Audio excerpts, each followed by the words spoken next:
Hello YouTube, this is Blade Broadcast here. This is a new channel I have created in which I will primarily be discussing and reviewing blades. And I thought I would kick off my channel with a review of this Kershaw Volt 2 knife. So first I will go over the knife specifications, then I will get into the details like the blade and the handle and the clip and whatnot. So the overall length of the knife is 7.125 inches. The blade length is 3¼ inches. The blade thickness is 0.12 inches. It is a drop point style blade. The blade is hollow ground. It is a bead blasted finish. You can see here that I have the serrated version. Would I prefer the plain edge? Probably, but this is all that was available where I got the knife. The handle length is 3.98 inches. The handle thickness is 0.59 inches. The handle material is glass-filled nylon. There are stainless steel liners in the knife. It is a liner locking knife. There's also assisted opening, and the weight is 3.4 ounces, and it is made in China. So now I will go into the specifics of the knife, starting with the blade. As mentioned before, it is a 3.25 inch blade with a thickness of 0.12 inches, with a drop point style, drop point shaped blade. This knife with the thickness will, I think, slice well, and I did test that with some cardboard, and I will talk about that more later. It is hollow ground as well, which will serve well in slicing tasks. The serrations are okay. I found that they were helpful for starting cuts into materials like cardboard, but not really helpful, or they weren't really much better than the plain edge portion of the blade in like cutting 550 cord, which I did with this knife. It is a bead blasted finish, as mentioned before. I believe it is also made in a black coated finish, but I do not have that version. Out of box, it was very, very sharp, both the plain edge portion and the serrations, which I was very happy with. It was very sharp. The steel is 8CR13 MOV, which is a Chinese-produced steel. It is high quality for what it costs, and I did test this steel, I think, to a decent degree. I cut up a small to medium-sized cardboard box with it, and I found that it did dull, but not nearly to the extent that I thought it would. I thought there would be almost really no edge to speak of after cutting up the box, but there was, which was a pleasant surprise. So I think the edge holding capabilities of this steel are decent. It is not the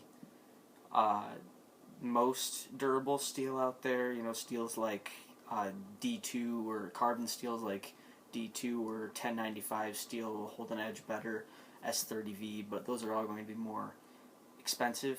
8CR13 MOV will rust, so you have to be careful of that. There is jimping on the blade as well, and it is decent, but we'll talk about that more when we get to the handle. I think it's better to talk about it with the handle. The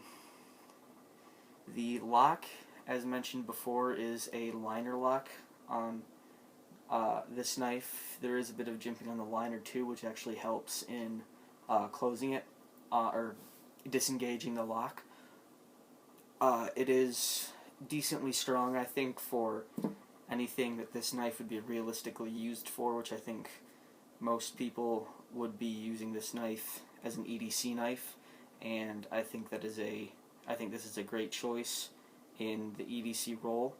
I don't really think it's a very good self-defense knife. It's not very big, and there are also, I was getting to this, there is a bit of side-to-side blade play.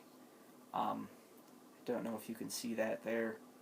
Up and down it's tight, but there is a bit of side-to-side blade play. And if you're a lefty, this also might not be your favorite knife because the liner lock is oriented to be actuated with the right hand. I think the liner lock, as I mentioned before, will be decently strong for the EDC roll. As you can see here, the blade, it is an assisted opening design, so the blade comes out like that. The liner mates with the blade tang there, and there is a stop pin. I would like to see a bit larger of a stop pin here. I could see that wearing out with use, depending on what you're using the knife for, but it is what it is. So that's the lock. I think it will be relatively durable and last you a while if you do not abuse the knife and use it in a role that it is not intended for, such as, I don't know, processing wood or in a defensive capacity.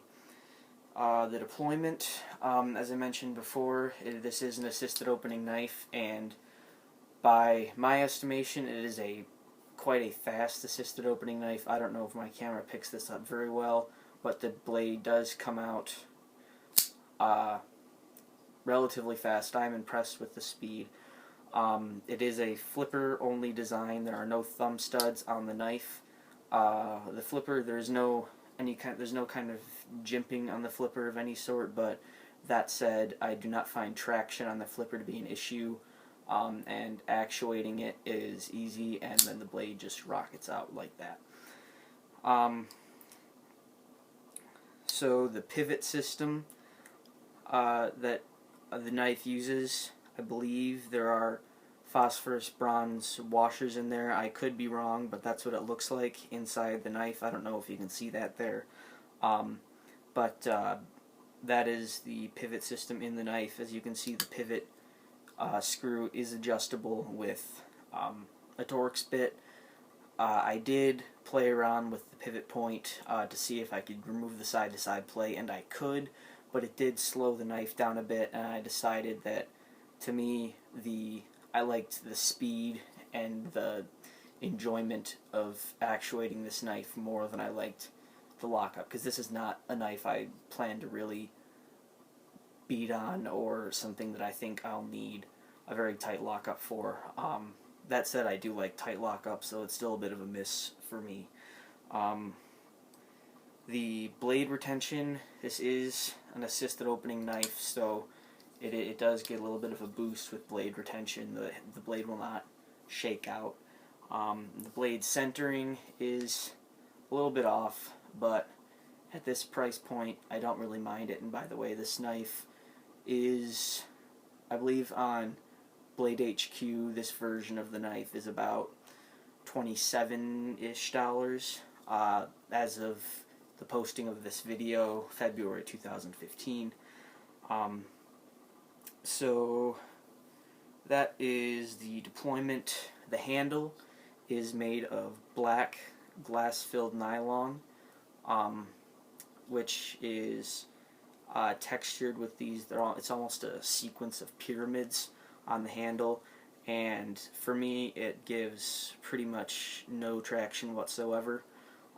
There is also a Zytel backspacer, I believe it's Zytel, with some kind of jimping on it, but it's recessed into the handle, so that really gives no traction. But that said, with the design of the handle, with the flipper coming out to almost act like a guard here, and then this minor finger choil, and the jimping on the top of the blade, the grip you can get on the knife is decent, I think. The jimping is relatively sharp, and you can dig in relatively well. It is thankfully not smooth. It is flat topped, and the corners on it are sharp.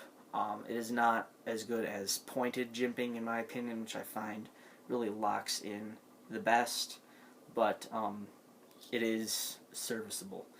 Especially, I think, in an EDC roll where perhaps ultimate grip on the knife is not as much of an issue. I don't know what may be for you. You'll have to make that call yourself.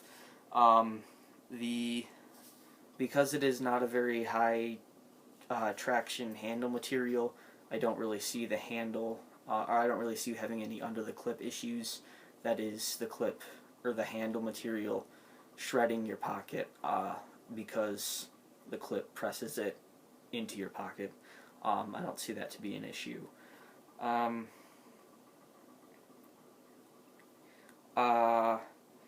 The handle is as I said before, there is a spacer in the back. It is not pillar constructed. You can take it apart with Torx bits. As you can see, there are 5 Torx screws here, and then plus the pivot point. I think it's kind of strange that they're all sort of clumped back here sort of towards the back of the handle. I don't know if that would reduce the strength at all up towards the pivot point. My guess is not, but it's something to keep in mind.